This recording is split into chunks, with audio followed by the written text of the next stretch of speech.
Dobrodošli nazaj v ASEF podcast. Moje ime je Gal Gantar, sem ASEF štipendist generacije let 2025 in danes v ASEF podcastu gostim Nikišo Plešec. Nikiša je doktorska študentka fizike na Fakulteti za matematiko in fiziko Univerze v Ljubljani in mlada raziskovalka na Inštitutu Jožef Štefan. Ukvarja pa se predvsem s teoretično fiziko delcev. Nikiša je prav tako štipendistka ASEF generacije 2025, ki je letos poleti opravila raziskovalni obisk pri profesor dr. Juriju Zupanu na Univerzi v Cincinnatiju v Ohiu. V današnji epizodi se bomo dotaknili Nikišinega raziskovanja, njenega pogleda na teoretično fiziko delcev in njenega raziskovalnega obiska v okviru programa ASEF. Nikiša, lepo pozdravljena. Živja. Ok, začela bova z mečkom bolj splošnimi vprašanji. Najprej me zanima, kdaj si začela zanimati za znanost? Ja, znanost mi je bila všeč že od takrat, ko sem bila majhna, predvsem zaradi moje radovednosti, na splošno, kako stvari delujejo, pa zakaj so takšne, kakor so. Ampak hkrati me je vedno vleklo tudi v umetnost, tako da tudi na srednjo šolo zaradi tega sem šla na oblikovno. Kasneje sem pa ugotovila, da v bistvu znanost pa umetnost, da sta si precej bližje, kakor sem si prej mislila. Torej, obe dve zahtevata neko domišljijo, nek občutek za strukturo, pa potrpežljivost, seveda. Fizika je pol postala moja glavna pot, medtem ko je umetnost še vedno ostala kot nek prostor, kjer se malo bolj resetiram, kako bi se temu rekli, od dela. Ok, to se mi zdi zelo zanimivo, ker se mi zdi, da nekako stereotipično se že v srednji šoli nekako dela malo razliko med tistimi, ki so bolj za znanost, pa tistimi, ki so bolj za umetnost. Zdaj ti praviš, da se te dve poli lepo med seboj povezujeta. Zanima me, recimo, specifično v fiziki, kje mogoče domišljija, ki je pomembna v umetnosti, pomaga v fiziki in kaj iz fizike lahko prineseš v umetnost? Ja. Recimo, ena stvar, ki bi jo poudarila pri fiziki je, da takrat, ko delamo kakšne, oziroma na splošno v fiziki, ampak recimo v teoriji predvsem je iskanje recimo novih modelov, novih rešitev, probleme, ki jih imamo, reševati na kreativen način, tazga, ki se ga noben drug prej še ni spomnil, ne. In v umetnosti je pa drugačna zadeva, ne. Recimo, če šivaš ali pa kaj tazga, se uporablja ogromno neke matematike, ne, zato da kroj stoji pravilno, kakor more. Ali pa recimo pravilno risanje perspektiv, takih zadev, ne, se tudi veliko uporablja. Ok, a te smemo vprašati, s kakšnimi vejami umetnosti pa se ukvarjaš v prostem času? Načeloma se zdaj bolj ukvarjam z recimo šivanjem, kvačkanjem, pletenjem.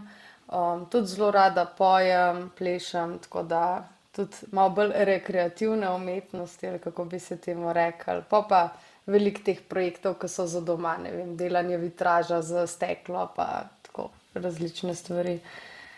Zdaj, za šivanje in kvačkanje sicer sam niti šivati, niti kvačkati ne znam, ampak vem, da to zahteva ure in ure sedenja pri miru in veliko mero potrpežljivosti. Se morda tudi to potem prevede v fiziko, kjer ure in ure sediš pred prazno tablo in poskušaš najti rešitev kakšnega fizikalnega problema? Ja, sicer bi rekla, da je zelo drugače, ker v bistvu nekaj pred fiziki, ko razmišljaš o stvarih, si z možgani 100% pri tej zadevi, ne. Medtem ko kvačkanje, dobro, zdaj, če delaš eno stvar, ki je res zelo tako specifična, pa moraš čisto vsak šiv posebej gledati, ne, je tudi na nek način tako delo, ampak drugače, pol, ko si enkrat uveden v to, je tukaj nek motorična stvar, ki jo delaš zraven, medtem ko, ne vem, gledaš televizijo ali pa možgan dela nekaj drugega še zraven. Aha, torej praviš, da fizike ne moreš delati zraven, medtem ko gledaš televizijo? Včasih nisem mogla, je pa res, da zdaj, ko sem v pisarni z večjimi ljudmi, odkar sem se zaposlila na inštitutu, in potem je skozi nek šundar, pa se nekdo z nekom pogovarja, ali pa nekdo online sestanek, sem pa se naučila, da lahko recimo podcaste ali pa nekaj poslušam zraven v ozadju. Ali pa recimo na konferenci, če je kakšna zadeva, a ne, si cel dan tam, pa je mogoče kakšna stvar, ki te ne zanima toliko, ne, pa je bolj produktivno, kaj svojega narediti, je tudi, a ne, se kar naučiš z nekim ozadjem, tudi fiziko delati. Aha, zanimivo.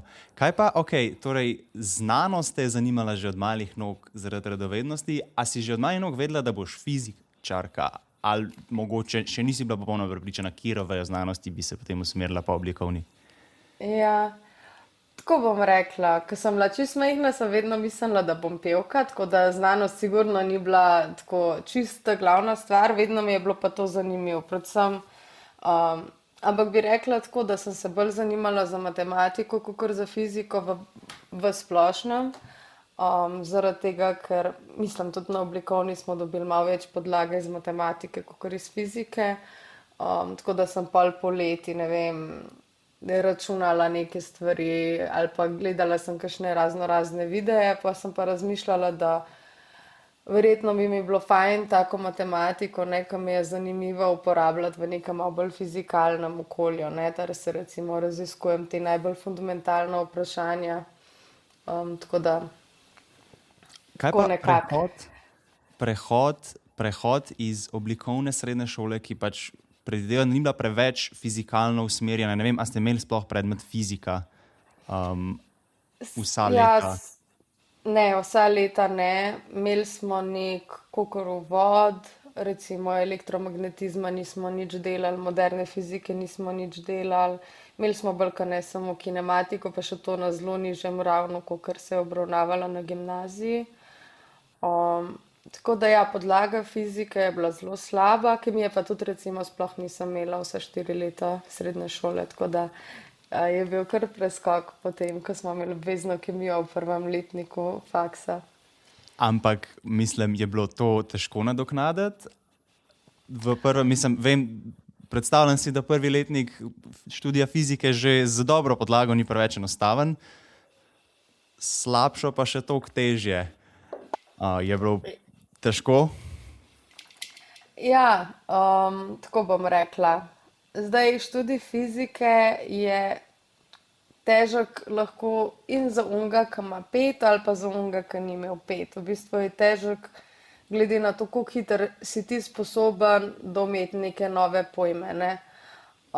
Zdaj, na naši fakulteti sem bila jaz zelo vesela, ker smo šli v bistvu čisto od začetka, ne sicer na taki srednješolski ravni, ampak v bistvu tista matematika, ki se je na koncu srednje šole naučiš, ne, še posebej odvajanje, integriranje, ne, so te glavne sestavine za pač pravilen opis fizikalnih pojavov. Tako da potem v bistvu gremo celo fiziko od začetka samo z posodobljenimi matematičnimi metodami, tako da tega ni bilo tako težko slediti.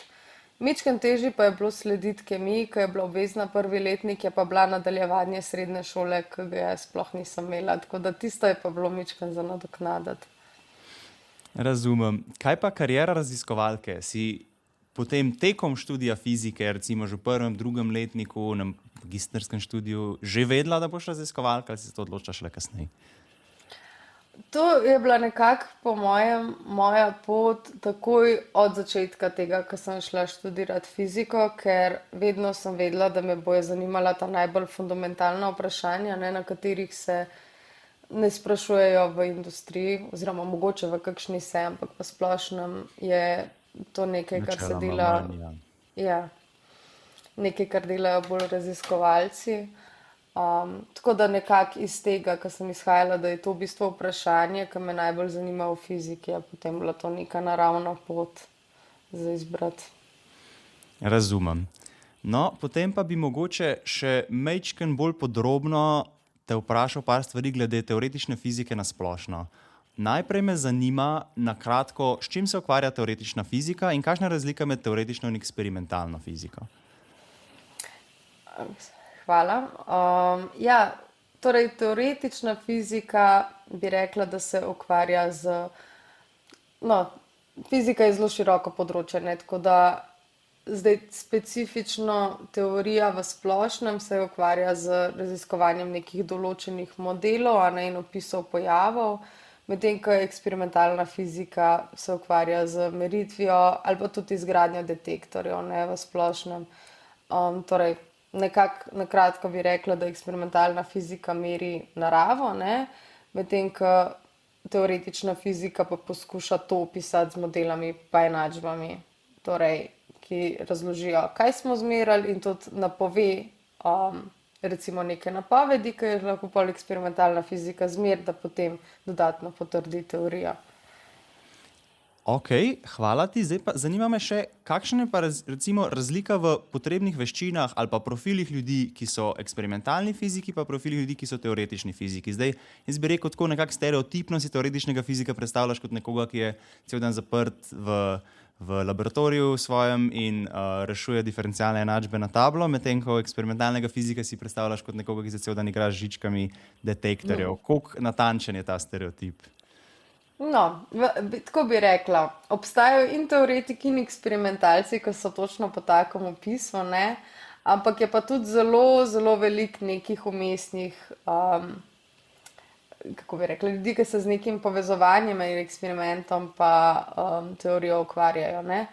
Recimo tudi jaz, ki delam na teoriji, je v bistvu zelo bazirana z eksperimenti, temu se reče fenomenologija, torej jaz recimo no, dobro, lahko bi raziskala tudi splošen model, ampak recimo jaz v bistvu pogledam eksperimentalne meritve, potem pa nek skupek modelov, ki imajo recimo, ki se jih da opisati na nek specifičen način, pa je zelo splošen in potem lahko vidiš, kje deli tega parametričnega prostora so recimo izključeni iz vseh eksperimentov in katere teorije so zaradi tega recimo ovržene oziroma zelo omejene. Ok, no vse teh modelov se bova v nadaljevanju še mečkam bolj dotaknila, tako da, a bi mi mogoče, za začetek razložila, kaj je standardni model, oziroma mogoče na začetku še mečkam širše, kaj sploh so te modeli, kako bi tako nekako na preprost način, torej to so modeli, ki opisujejo vse v našem vesolju.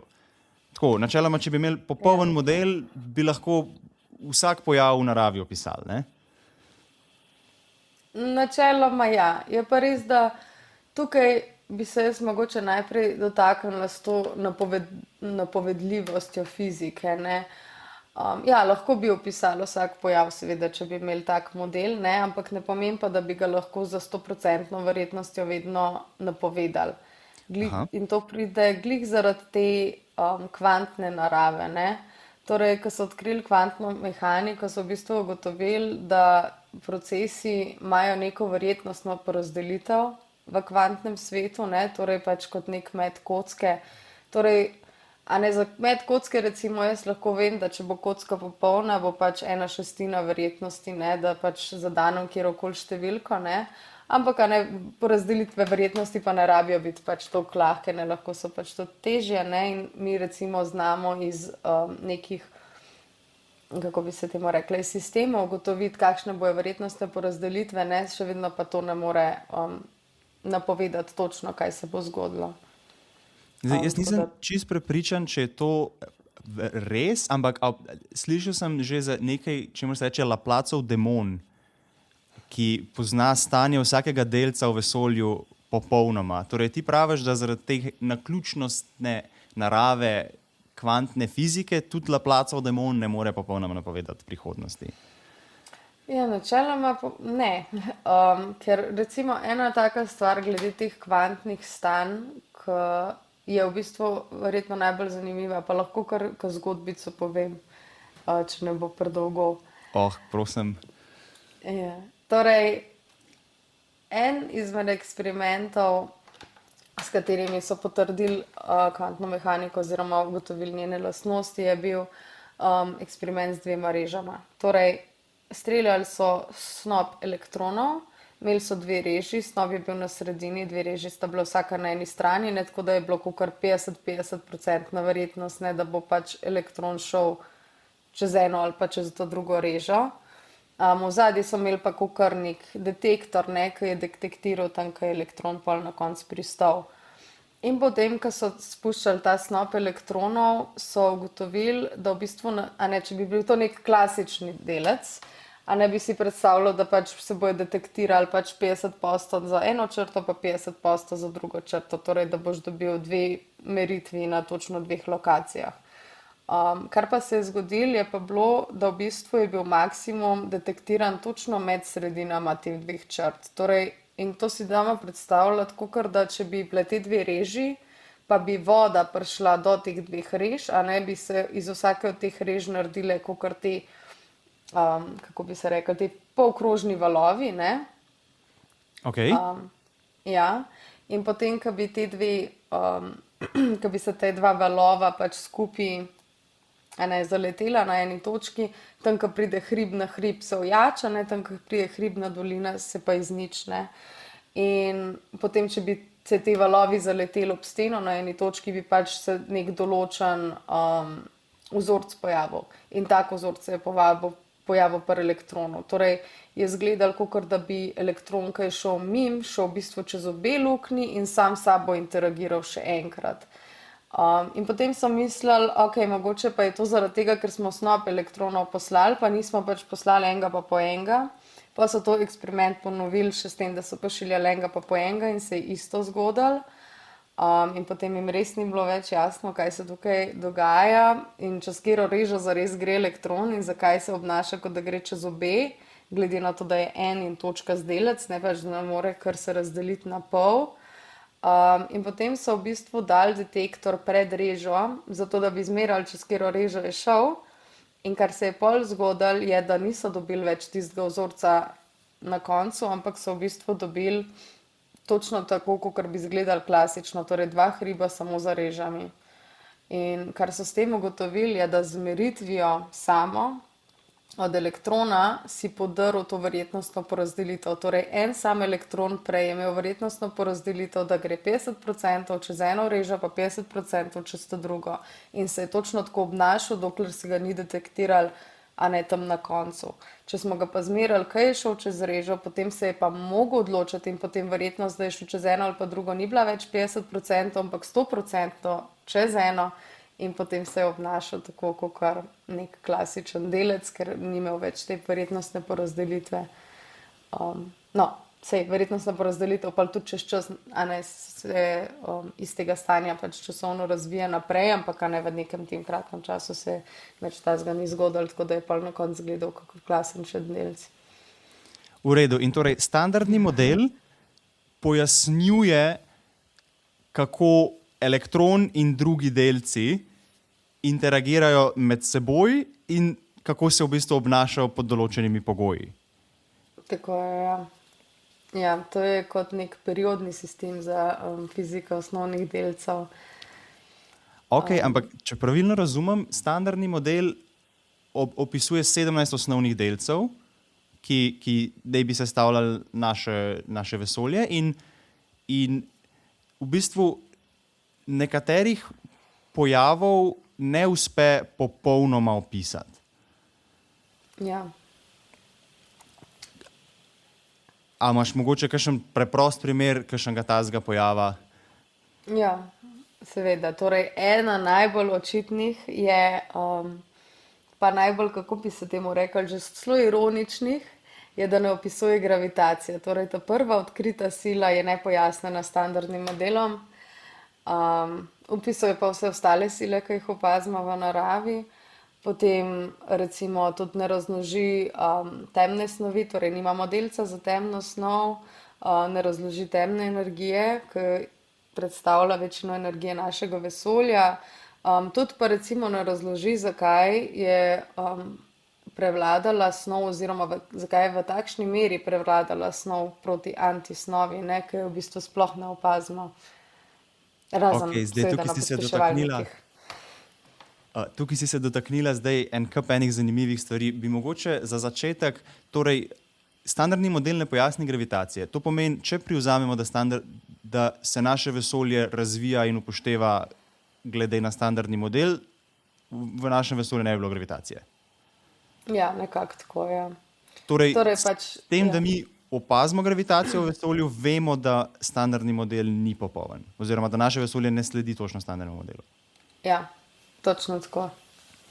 Ok, potem pa bi te še mogoče vprašal, če bi lahko na čim bolj preprost način razložila temno snov, temno energijo in kako v bistvu jo opazimo, kje se nahajata in kako vemo, da sploh obstajata, če standardni model nima delca, ki jo opiše. Ja, torej za temno snov je po mojem lažje razložiti. No. Torej, temna snov je snov, ki smo jo opazili prek različnih eksperimentov. Zdaj, ena stvar je, kako hitro se oziroma kako hitro se te zvezde okoli galaksij premikajo, oziroma kakšne so njihove trajektorije, ne? Ker če bi se poračunali glede na masno porazdelitev, ki jo opazimo, ne? Ker to lahko merimo, ker vsaka snov, ki jo poznamo, oziroma vsaj vsaka, ki jo do zdaj poznamo, ne, ima interakcijo z elektromagnetno silo, kar je s fotoni, kar pomeni, da pač mi lahko vidimo zvezde, mi lahko vidimo planete z očmi, detektorji in tako dalje. In glede na to, kaj vidimo, lahko ocenimo, koliko je snovi in lahko ocenimo, kako bi se mogle te zvezde okoli galaksij premikati glede na oddaljenost od središča galaksije. Opazimo pa, da se ne zgodi tako. In če poračunamo, kje bi mogla biti snov, da bi se obnašali tako, kot je, nam v bistvu manjka zelo ogromno ene snovi in ogromno neke mase, in ta masa bi bila lahko temna snov, oziroma je temna snov, in temna je pač ravno zaradi tega, ker pač nima, oziroma vsaj nima močne interakcije z elektromagnetno interakcijo, kar pomeni, da je ne moremo opaziti z fotoni, kako bi se temu rekli. Ampak ima pa veliko maso. Ima maso, veliko je zdaj v bistvu težko opisati, zaradi tega, ker nimamo modela za njo, ne. Torej, lahko je zelo ogromen, zelo majhno maso, ampak ja, je kar zelo velik del, oziroma od vesolje sestavlja 5% snovi, ki jo vidimo, torej standardni model, in meni se zdi, če se ne motim, da je 24% temne snovi, pol vse ostalo je pa temna energija. Tako da temne snovi je zelo, zelo veliko več, kot je vidne snovi. Ni pa to edini eksperiment, s katerim so potrdili. Eden izmed bolj zanimivih eksperimentov, ki se dogajajo zdaj, se jim reče gravitacijski lensing, oziroma gravitacijsko lečenje, bi mogoče najbolj primerno slovensko reči. To je pa v bistvu zaradi tega, to je pa splošna teorija relativnosti, ne, ki pa recimo opisuje gravitacijo na drugačen način. Tam se pa v bistvu prostor za maso ukrivi. Zdaj še vedno pa velja princip minimalne akcije, kar pomeni, da fotoni, ne, če se recimo predstavlja, da bi bila pač neka velika masa na nekem platnu, ne, pa bi se pač naredila neka luknja tam, ko stoji, ne vem, zvezda ali pa galaksija ali pa karkoli, fotoni ne bi hoteli v ono luknjo iti pa ven, ampak bi hoteli v bistvu iti okrog, ne, tam pač po robu luknje, ali kako bi se rekli, po ta najkrajši poti zanga. In potem, ko se to zgodi, torej, če imamo mi neko masivno stvar in gledamo fotone, ki bi prihajali pa recimo iz ene zvezde, ki je pa za to masivno stvarjo, a ne bi jih dobili po 2 oziroma več različnih trajektorijah, ne, ker je pač prostor na tak način ukrivljen in bi fotoni pač iz obeh strani kakor hoteli iti okrog. In zaradi tega mi pa vidimo pač samo tam, ko gresta narazen, torej mi v bistvu dobimo 2 oziroma več slik te zvezde, ki je v zadnji. In potem zelo zanimiva stvar, ki se jo da s tem narediti, je zato, ker vidimo pač teh več slik, lahko mi iz teh slik ocenimo, koliko težka je bila stvar, ki je bila na sredini, oziroma ta stvar, ki je bila pred to zvezdo. Ne? Torej, zato, ker ta masa določa ukrivljenost. Ja.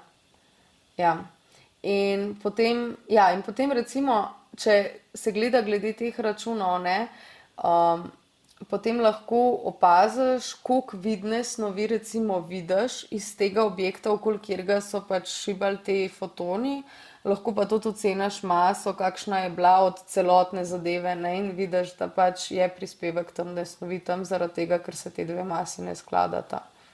Aha, razumem, ja. Omenila si Omenila si teorijo relativnosti. Kako se teorija relativnosti povezuje s standardnim modelom? Če prav razumem, pa nisem čisto prepričan, če je to res, ampak teorija relativnosti je bila odkrita prej kot standardni model, veliko prej. Ja, tako bom rekla, ne, teorija relativnosti in kvantna mehanika, ne, so bile pač ene take stvari, mislim, taka velika odkritja 20 let, ne. Teorija relativnosti je tudi dober opis vesolja, ne samo, jaz bi rekla temu, da se opisuje vesolje na drugačni skali, ne. Teorija relativnosti se ukvarja z zelo masivnimi, velikimi objekti, ne, in opisom teh, kako se trajektorije spreminjajo glede na to, koliko mase je v vesolju, ne, kako se to spreminja z hitrostjo in tako naprej. Medtem, ne, ko teorija delcev je teorija na zelo drugačnih energijskih skalah. In torej sta obe dve teoriji validni, ne, tako kot je recimo Newtonova teorija pravilna na majhnih masah in majhnih hitrostih. Sta tudi te dve teoriji pravilni vsaka v svojem režimu, ne. Zdaj glavno vprašanje pa je, ne, kako bomo te dve teoriji v bistvu spravili skupaj. In to je nekako ta košček uganke, ki ga še potrebujemo za popoln opis. Aha, torej potem tudi recimo fiziki, ki se ukvarjajo z opisovanjem različnih delov našega vesolja na različnih skalah, potem uporabljajo različne teorije. Poteka raziskovanje na tak način, da mogoče nek fizik, ki preučuje trajektorije zvezd ali pa nekih objektov z ogromno maso, uporablja teorijo relativnosti, medtem ko nekdo, ki opazuje delce, pa uporablja standardni model, čeprav oba vesta, da se te dve teoriji ne skladata popolnoma. Ja, tako, točno tako je, ne, pa vsaka teorija ima nek svoj režim, v katerem da dobre napovedi, ne, in mi nekako vemo, pri katerih energijah, pri katerih skalah se kaj uporablja. Recimo, tudi če boš hotel zračunati, ne vem, če lahko ujameš avtobus, če boš zdajle začel teči in veš svojo hitrost, a ne, tudi ne rabiš uporabljati relativističnih popravkov, ne, ker so zelo zanemarljivi v tem režimu, ne. Medtem, ne, če bo pa zanimalo, koliko hiter bo foton rabil, da nekam pride, ali pa, a ne, nekaj zelo blizu temu, potem pa pač boš potreboval teorijo relativnosti, zato da boš to pravilno poračunal. Tako da, tako bi nekako rekla, ne, pač vsak fizik ve, na čem stoji in katera teorija je za njega relevantna in katera ni. Ok, razumem, zelo zanimivo. Ok, moje naslednje vprašanje. Slavni fizik Richard Feynman je povedal, ni pomembno, kako lepa je teorija ali kako pameten in ugleden je njen avtor. Če se teorija ne ujema z eksperimentom, je teorija gotovo napačna.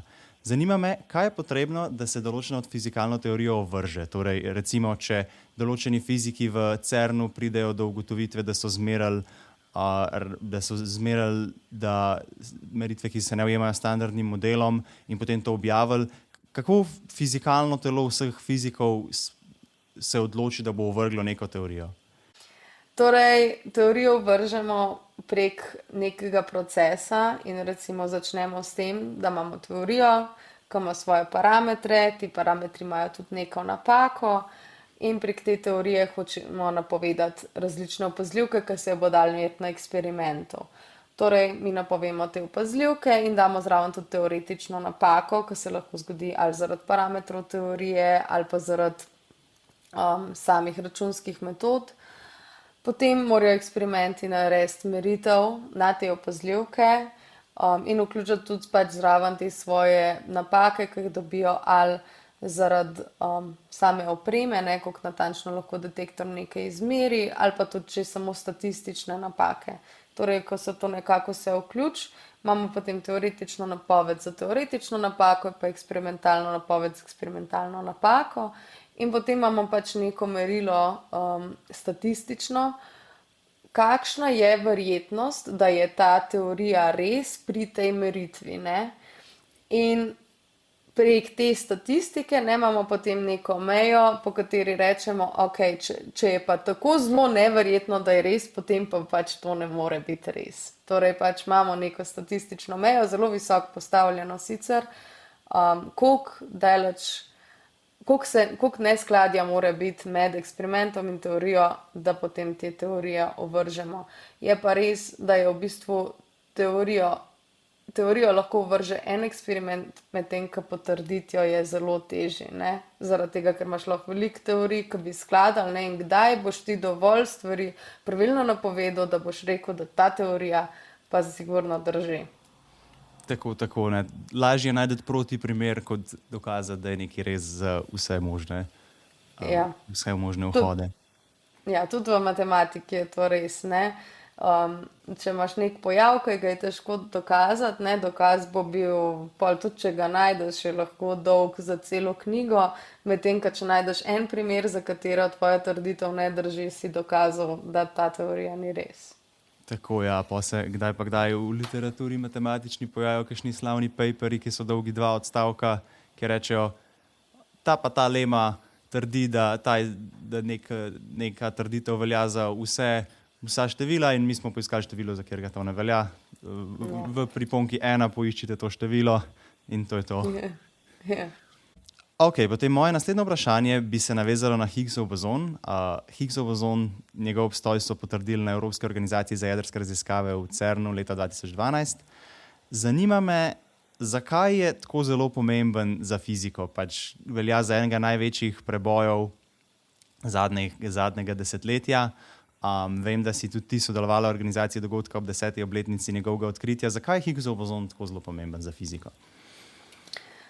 Ja, Higgsov bozon je bil pomemben, še posebej za teorijo, ker so bila neka neskladja, ko so hoteli ene stvari porihtati v standardnem modelu in neki ni štimali, ni šlo skupaj, oziroma problemov je bilo celo več.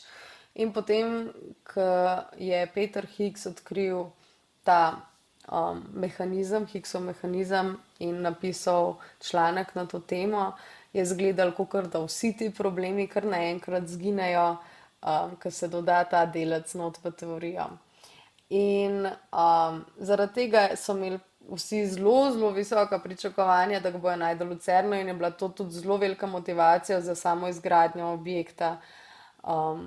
Ker teorija je bila toliko lepa, da niso mogli verjeti, da ne bi bila lahko res. Tako da so kar pričakovali, da ga bojo našli, večje vprašanje pa je bilo, kakšno maso bo imel.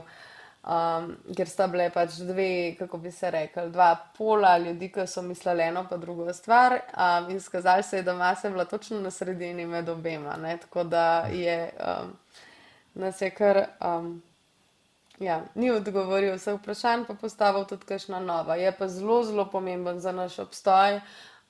Vse mase delcev so določene prek njegove interakcije z nami, tako da če bi on spremenil Higgsov bozon, ima eno stvar, ki se ji reče vakuumska pričakovana vrednost, kar pomeni, da vrednost Higgsovega polja v vakuumu ni enaka nič, torej pač ima neko vrednost. In zdaj zaradi te vrednosti polja, ki ni nič, dobimo vse ostale mase, pa kakšne moči interakcije in tako naprej. Tako da, če bi se ta vakuumska vrednost recimo bila drugačna ali pa spremenila, ne bi bile pač, vse interakcije pač med delci bi bile drugačne, mase bi bile drugačne, vesolje bi lahko razpadlo, tako da je zelo pomemben za naš obstoj. Ja, kakor si opisala, da bi vesolje razpadlo brez njega, si me prepričala v to, da je precej pomemben. Zdaj zanima me še, Higgsov bozon je eden od 17 delcev v standardnem modelu. Imam prav? Ja. A je standardni model obstajal pred Higgsovim bozonom samo s 16 delci, ali je standardni model nastal šele po Higgsovem bozonu preko njegovega odkritja? Ja, standardni model, ne vem, kdaj se je, nazadnje se je ustalil sigurno z odkritjem Higgsovega bozona, tako da si ga lahko verodostojno postavil tja. Drugač je pa skozi imel neke nadgradnje, ne? Te delci interakcije so se pač časom odkrivale, ne? Eni delci so bili poznani že mnogo prej, eni ne. Recimo vedeli smo, da bomo pričakovali 3 generacije kvarkov samo zaradi tega, ker smo recimo želeli smo imeti CP kršitev. CP kršitev je težka beseda za to, zakaj imamo več snovi kot antisnovi, kar pomeni, da interakcije med delci pa antidelci ne smejo biti točno simetrične, ampak mora biti mičken razlike. In zato, da imamo to mičken razlike, smo rabili 3 generacije. In zaradi tega tudi, recimo, preden so bile 3 generacije, je bil pač zelo velik namig na to, da v bistvu 2 generaciji ne bosta bile dovolj, ne, in da pač je treba poiskati še eno, vsaj še eno. Tako da skozi so bili mačke namigi, ne, skozi so bila neka nova odkritja zelo hitro v tistem času. Ampak ja, tako da bi rekla, da je težko reči, ne, kdaj je nastal standardni model, zdaj nekako ga imamo, ampak verjetno tudi, če bomo karkoli not dodali, bomo še vedno rekli standardni model, čeprav zdaj vedno rečemo tem stvarem, ki jih ne poznamo, rečemo nova fizika zdaj. Aha, razumem. Torej, standardni model se nadgrajuje, obstajal je že prej, potem pa smo dodali v njega še Higgsov bozon in morda bomo ga verjetno spremenili tudi v prihodnosti. Ja, upajmo. Upajmo. V redu. Zdaj zanima me še, do kakšne mere se teoretična fizika, torej ponavadi si teorijo predstavljamo kot neko abstraktno, logično vejo znanosti, ki se jo dela s flomastrom na tablet, do kakšne mere se teoretična fizika zanaša na eksperimente v pospeševalnikih delcev? A bi teoretično fiziko bilo sploh mogoče študirati, če ne bi imeli pospeševalnikov? Ja, jaz bi rekla, da bolj ne, vsaj ne v tej meri. Zdaj, če govorimo o fiziki delcev, ne, so pač to eksperimentalni podatki iz pospeševalnika so naš glaven vir obstoja teh delcev in njihovih lastnosti, torej pač mi s tem lahko gradimo modele, ki opisujejo to, kar mi opazimo na pospeševalnikih, ne, in mogoče če ne bi imeli teh podatkov, vsej teorije se vedno da delati, veliko teorij se da napisati, ki ne bi bile merljive, celo več kot tiste, ki so še dovoljene v merljivem svetu, ne. Ampak nekako zakaj bi se tega načeloma izogibali, je zaradi tega, ker če imamo teorijo, ki ni merljiva, ne, smo zelo blizu neke fikcije, oziroma težko ocenimo, a sploh opisujemo vesolje ali ga ne, ker nekako fizika je veda, ki opisuje pojave v vesolju, ne. Tako da lahko si izmisliš recimo nek model, ki sploh ne bi imel nobene interakcije s standardnim modelom in nikoli ti ne bojo mogel noben reči, da imaš prav ali pa narobe, ampak tudi ne vem, če si s tem opisal vesolje, ki ga uspeš opaziti. Kaj pa, če bi samo z opazovanjem narave, ne, torej v pospeševalnikih delcev mi ustvarimo neke ekstremne umetne pogoje, ob katerih potem lahko neke fizikalne pojave opazimo. Za te pojave nikoli ne pojavijo v naravi, da bi jih lahko opazili prosto. Ja, seveda se, ampak za kakšne stvari so potrebni detektorji, ne, ki detektirajo zelo specifične stvari. Saj pospeševalniki niso edini testi, ne. Imamo tudi recimo meritve teh nevtrinov iz Sonca, ki niso pač izvedene s pospeševalniki, in so pač tudi merijo pač različne lastnosti teh osnovnih delcev, pa imamo kakšne kozmične delce, potem za temno snov so tudi zelo, zelo pomembna opazovanja iz astronomije, kakor sem prej rekla, recimo ta gravitacijski lensing in take zadeve, zato da lahko opazimo, koliko velike temne snovi, ker nam to da tudi recimo neke omejitve na same parametre, tako da so pomembni tudi ostali eksperimenti, še posebej odvisno glede na kjer del teoretične fizike študiraš, ampak bi rekla, da pospeševalniki so pa eden izmed glavnih virov ravno zaradi teh pogojev, oziroma teh dovolj visokih energij, da v bistvu lahko ustvarimo te delce, ki sami od sebe v vesolju ne da ne obstajajo, ampak verjetno so obstajali v zgodnjem vesolju, ampak ne več zaradi pač tega principa minimalne akcije celotnega, ne, torej pač, da hočejo vse stvari, ki so lahko razpadle in imele višjo energijo, so razpadle v te delce, ki pa so ta najlažji vmes. Tako, ki jih veliko vidimo v naravi, ampak niso tako zanimivi za študiranje, ne. Ja.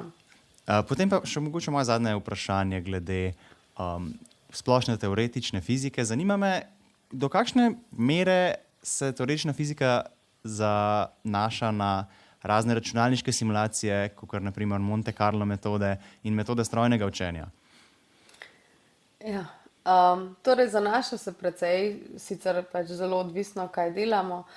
Torej, pri eksperimentih so zelo pomembni, ampak so pa pomembni tudi v teoriji. Torej, recimo, rabimo simulacije, zato da lahko recimo primerjamo teorijo s podatki, torej da recimo simuliramo procese na pač kakšni procesi bi se dogajali v trkalnikih, ne? Torej pri eksperimentih, še posebej zaradi tega, da lahko napoveš, kaj boš recimo pričakoval iz detektorja in kakšni so pol podatki in kako to med sabo primerjaš. Potem recimo pa pri teoriji se pa tudi uporablja recimo pri mrežnih izračunih močne sile, torej lattice QCD, se uporabljajo pač računalniške metode zaradi tega, ker so pač računi samo take narave, da jih ne moreš na list papirja več računati. Aha, ker so to neke težke diferencialne enačbe, ki nimajo simbolne rešitve. V tem primeru niso diferencialne enačbe, ampak ja, zelo težki za matematično opis, ne, recimo z neko lahko analogijo, ki bi jo lahko temu dala, je, da recimo mi imamo tam neki v enem eksponentu, ki je not v integralu in je zelo huda zadeva, ampak a ne, če imamo recimo, če nimamo močne interakcije, pa imamo neko interakcijo, ki ima neko konstanto, ki je dost majhna. Zdaj, za tiste, ki so recimo imeli fiziko na fakultetnem nivoju, poznajo mogoče nekaj, kar se imenuje Taylorjev razvoj, ne, ki lahko za dost majhne parametre pač razvijamo neko funkcijo v nek polinom, a ne, in dobimo pač neke lažje stvari za računati. No, to lahko naredimo pri skoraj vseh stvareh, razen pri močni interakciji, kjer je pač tista konstanta preprosto prevelika, da bi lahko ta Taylorjev razvoj zares naredili. In potem je treba tiste integrale pač zares poračunati in to naredijo tako, da diskretizirajo prostor in potem računajo to na mreži. Potem numerično. Ja.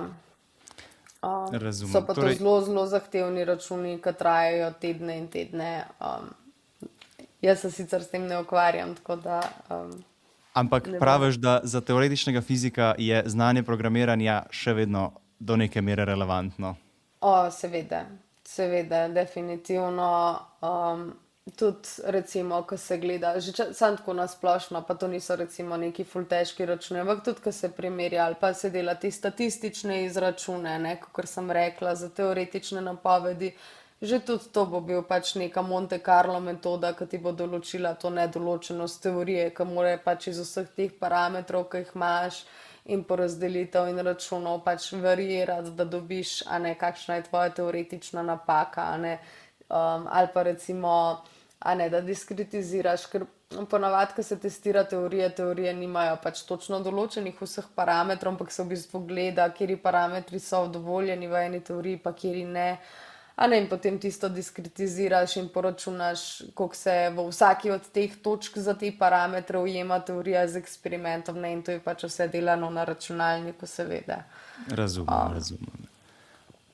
V redu, potem pa bi te še na kratko vprašal o tvojem raziskovalnem delu. Torej, tvoje področje je fizika okusov.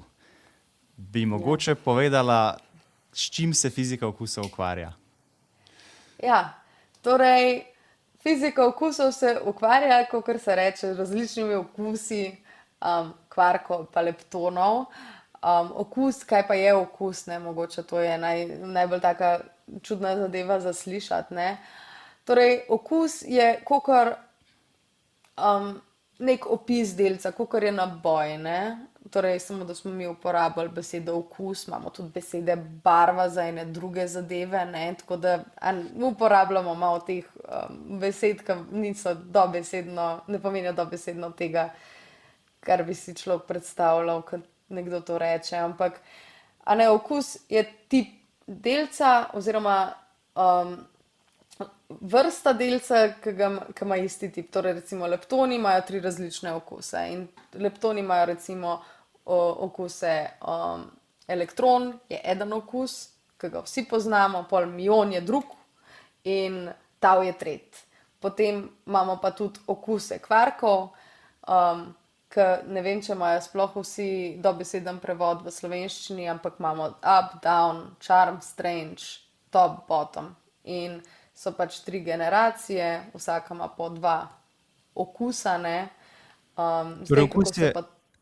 okus je neka lastnost delca, ki jo poleg, ne vem, recimo naboje pa spina še opazujemo pri delcih, in ti se ukvarjaš s teorijami, ki vključujejo okus delcev v opisovanju vesolja. Ja, oziroma gledam bolj kot ne procese, pri katerih se okus delcev spremeni. Temu se reče fizika okusov, zaradi tega, ker v okviru standardnega modela so procesi, ki spreminjajo okus, še posebej okus leptonov v tem primeru, zelo redki oziroma so zelo supresirani.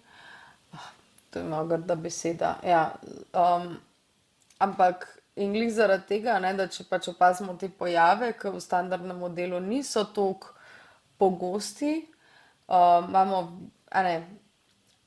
če je tega v standardnem modelu manj, potem bo pač kjerkoli nova fizika izstopala. In zaradi tega gledamo v bistvu te redke procese, ki se dogajajo.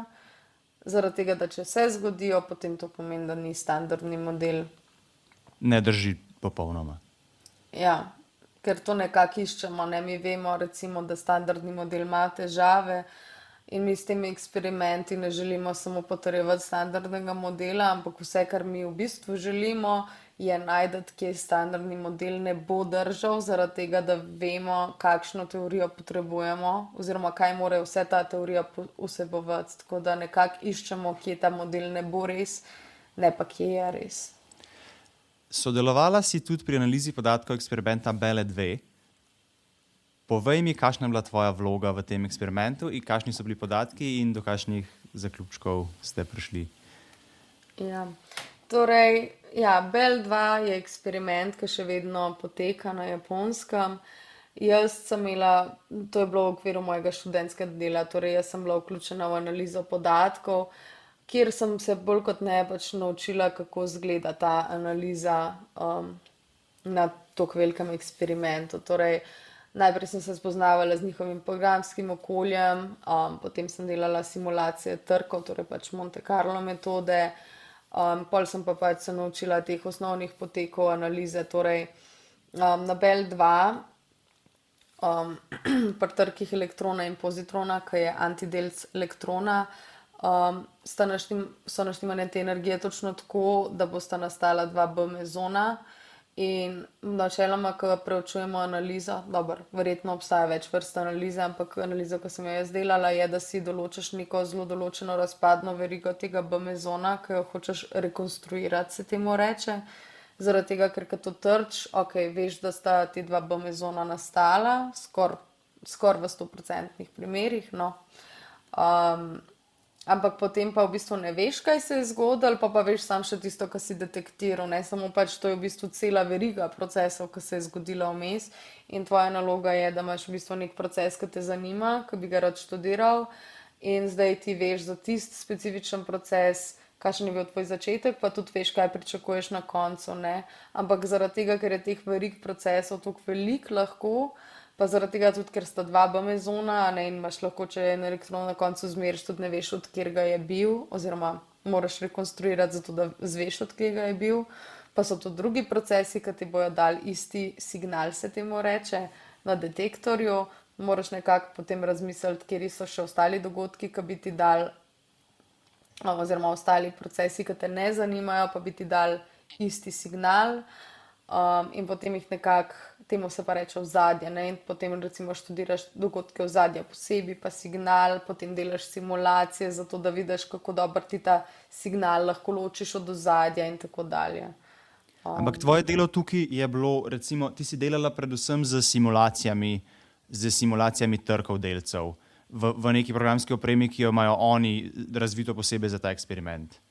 Ja. Razumem. Potem pa mogoče še eno tako mečkom bolj splošno vprašanje, torej teoretična fizika je verjetno ena najbolj abstraktnih vej fizike in mogoče tudi ena najbolj abstraktnih vej znanosti na splošno. Zanima me, kako ti uspe zgraditi intuicijo? Kako si predstavljaš delce brez mase, ki so naprimer fotoni? Kako si intuitivno razložiš spin, naboj, interakcije? Mislim, da je to ena od najtežjih stvari, ki jo moraš kot študent narediti. Ja, je res, da to intuicijo ni najlažje graditi.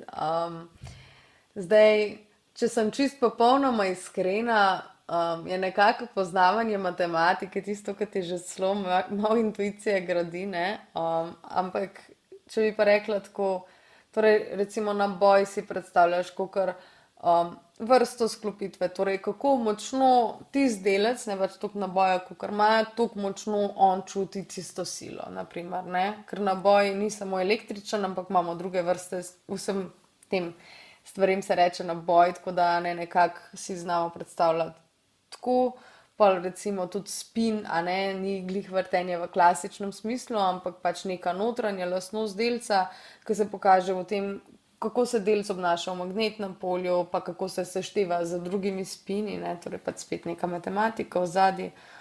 Pol zdaj, a ne, če imam pa, ne vem, brezmasni delc, a ne, pa kako si to sploh predstavljaš, nekaj, kot nima mase, si pa pač to nekako predstavljaš, a ne, kakor da je pač to nek najmanjši paket elektromagnetnega polja, ne, ko obstaja. Sej, tudi recimo, kako si delce na splošno predstavljaš v kvantni teoriji polja, ne, je pač kakor da bi imel, a ne, zdaj, dobro, temperaturno polje ni čisto pravo polje, tako da tukaj ni, ampak bom dala to za analogijo, ki se je najlažje predstavljati, tudi čeprav ni čist pravilna, ne. A ne, Razumem, tukaj te ne bo, nihče ne bo natančno preveril tvojih fizikalnih analogij, brez skrbi. Ja.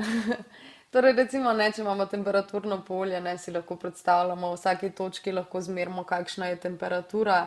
Tako nekako so polja razložena, a ne, v standardnem modelu. Torej, pač delci so polja, torej so povsod. In tam, kjer je polje, temu se reče, ne vem, vzbujeno, torej pač, ko ima polje nek hribček, kakor če bi opazil recimo pri temperaturi, da bi v neki točki, a ne, pa bilo pač ful bolj vroče, ne, ali pa ful bolj hladno. A ne, če je bilo bolj vroče, bi rekel, da je tukaj delc, če je bilo manj vroče, bi tukaj antidelc, ne, torej pač neke vzbuditve tega polja, ki grejo lahko ali gor, a ne, v pozitivno ali pa negativno stvar, nam opisujejo delce. Tako da, mogoče si je najlažje pa predstavljati, da pač čisto po vsem prostoru imamo čisto vsa ta polja, ne, in te polja pa se med sabo malo pogovarjajo, glede na to, kako teorija določi. Zanimiva analogija, hvala. Za konec bi pa se dotaknil še tvojega raziskovalnega obiska v okviru štipendije ASEF. Torej, Nikiša je obiskala profesor dr. Jureta Zupana na Univerzi v Cincinnatiju v Ohiu, kjer je preživela 4 tedne in delala v njegovem raziskovalnem laboratoriju. Zanima me, kako težko se je bilo navaditi na novo okolje, na novo državo, na nove sodelavce? Ja, torej jaz bi rekla, da ta obisk, ne, je bil pač zelo intenziven, ne, v 4 tednih se pač vključaš v čisto novo okolje, nobenega ne poznaš, dober jezik poznaš, ne, ker je angleščina, tako da mogoče je bila to ena izmed lažjih stvari, kakor če bi šla v neko drugo državo. In se pač moraš na hitro vklopiti, ne, tam delaš, nisi turist, a ne, pač moraš neko rutino si sestaviti in ampak, ja, bom pa rekla, ne, da pač najbolj zanimivo je bilo tako, dobro, poleg, ne, raziskovalnega obiska, ne, je bilo pa tudi videti Ameriko čist posebej, ne, ker je po eni strani je bilo zelo domače, glih zaradi tega, ker se jo vidiš v filmih pa na socialnih omrežjih, ampak ne vem, se mi zdi, kakor da preden sem tja prišla, je bil to kot nek svet, ki obstaja na ekranu in potem, ko to dejansko vidiš v živo, je kar zanimiv. Ja, jaz bi tudi za sebe rekel, da sem imel podobno izkušnjo. Bi mi malo več povedala, prosim, o projektih, na katerih si delala med tem, ko si bila v Ohiu? Ja, z veseljem. Torej, jaz, ko sem bila v Ohiu, smo začeli 2 projekta, torej tudi kar intenzivno, ne, za 4-tedenski obisk, tako da tudi oba dva sta še vedno v polnem teku. Torej, en projekt se ukvarja s temi Wakefield pospeševalniki se reče, ne, ki so pač neki konceptualni pospeševalniki, ki bi lahko obstajali in v bistvu se pač delamo neke študije pri spremembi leptonskega okusa v tem primeru, ne, kako dober bi pa, oziroma a se splača promovirati produkcijo recimo takih vrst pospeševalnikov za raziskovanje takih procesov, ne, torej, Zdaj, jaz si a tudi ne, predstavljam, da izgradnja pospeševalnika so verjetno milijardni projekti, tako da se morajo ja, fiziki zelo močno potruditi prepričati ljudi, da investirajo v tako ja, infrastrukturo. točno tako, ja, sej tudi plani recimo na CERN-u, dobro, to ni ta Wakefield pospeševalnik, a ne, so pač napisani že za 100 let vnaprej, a ne, pa še zato ne vemo, a se bo dobilo financiranje recimo za naslednji del načrta in a ne, zdaj recimo velik poudarka je na temo, da se v bistvu pokaže tudi projekcije, ne, ker mi lahko recimo nekako statistično iz tega, kakšen je načrt, da bo ta pospeševalnik zgledal, ugotovimo, koliko natančno bomo lahko kakšne procese merali, a ne, in pač se v bistvu zelo veliko dela na tem, da pokažemo v bistvu, koliko bi to nam pomagalo, glih zaradi tega, da se malo motivira financiranje na tem področju.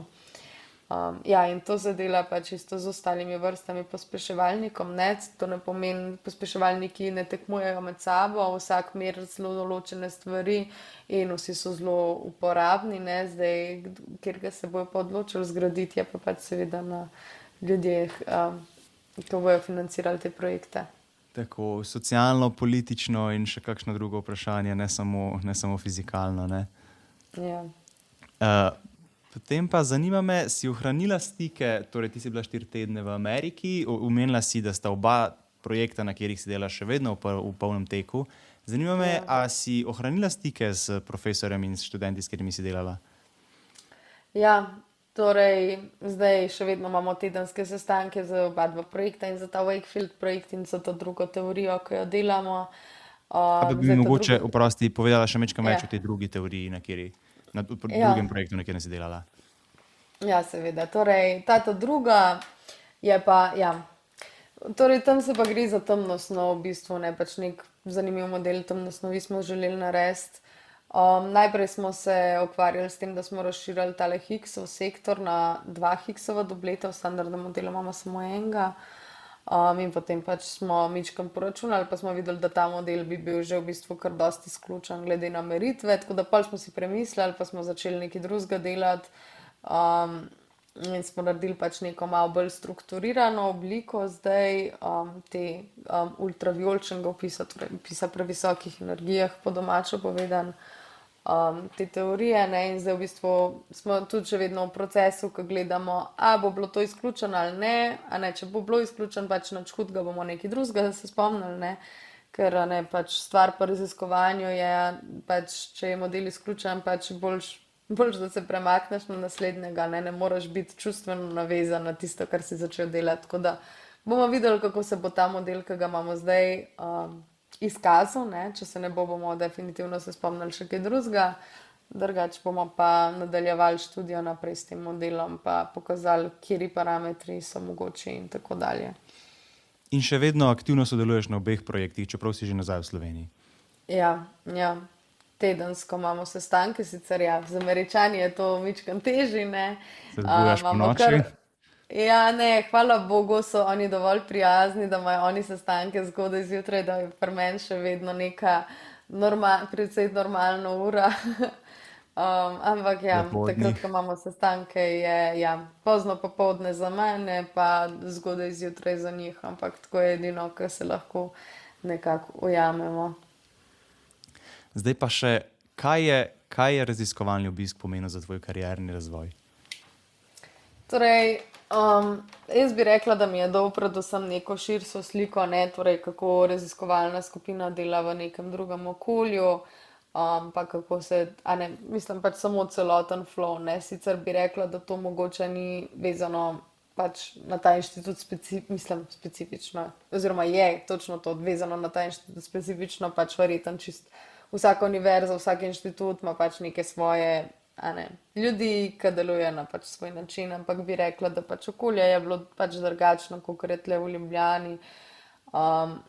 In bi pa rekla, da tako samo raziskovanje res je pa taka zelo mednarodna zadeva, ne? Tako da pač sam potek raziskovanja je zelo podoben. Um, in se mi zdi, da mi je dolglih to širino, pa to, da sem pač spoznala nove ljudi, s katerimi lahko pač sodelujem, oziroma še vedno sodelujem, ali pa bomo začeli kakšen drug projekt. Pa pač tudi sam to, da sem imela pač neko izkušnjo življenjsko, ne videti Ameriko, pač je tudi, a ne, sam tak oseben dosežek, ali kako bi se temu rekli. Tako moje naslednje vprašanje se pa navezuje ravno na to, torej jaz verjamem, da si imela v laboratoriju en kup dela. Zanima me, a si v teh 4 tednih našla kaj časa, da si raziskovala Ameriko, šla na kakšen dogodek, počela kaj nefizikalnega in izkusila to svojo filmsko Ameriko, ki si jo do zdaj videla samo v filmih? Ja, sem na srečo, čeprav sem bila tam samo 4 tedne, tudi uspela se udeležiti kar nekih takih družabnih dogodkov. Najprej bi rekla, da so si mi najbolj vtisnile v spomin roke ob sredah, ko sem šla z 2 doktorskimi študentoma vsako sredo.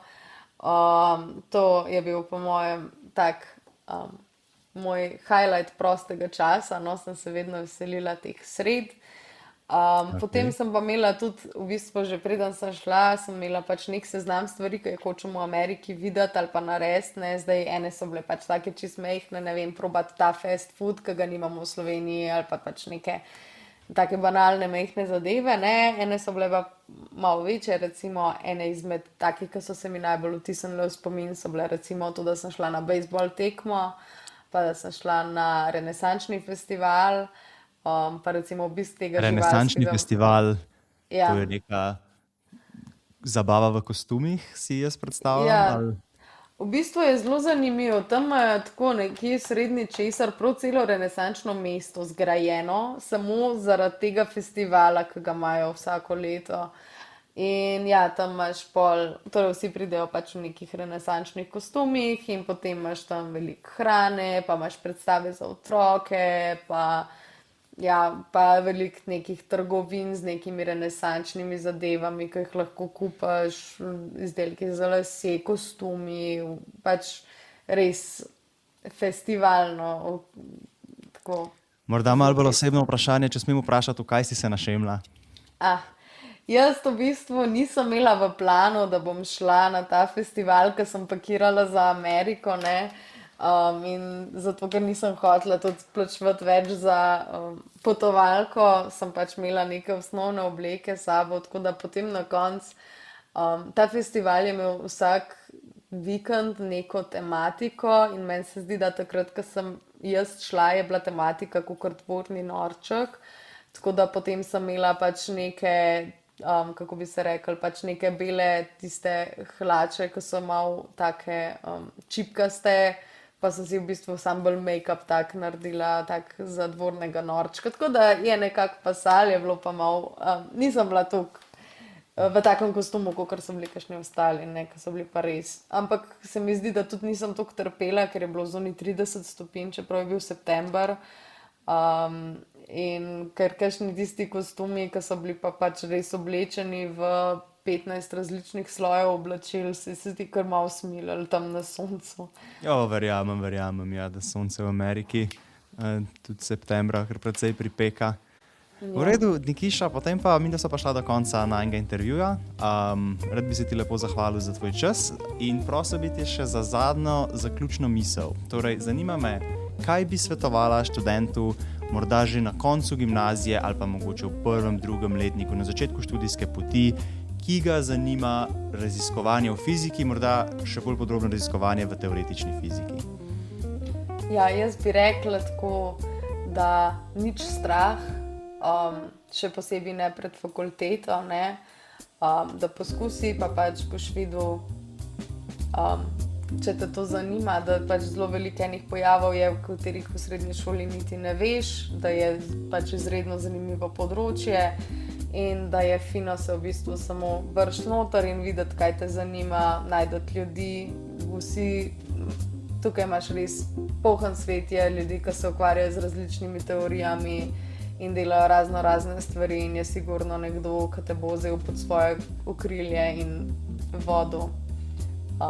Skozi to izkušnjo bi pa rekla, da je zelo prijetna izkušnja bila in študirati na fakulteti in zdaj delati na inštitutu.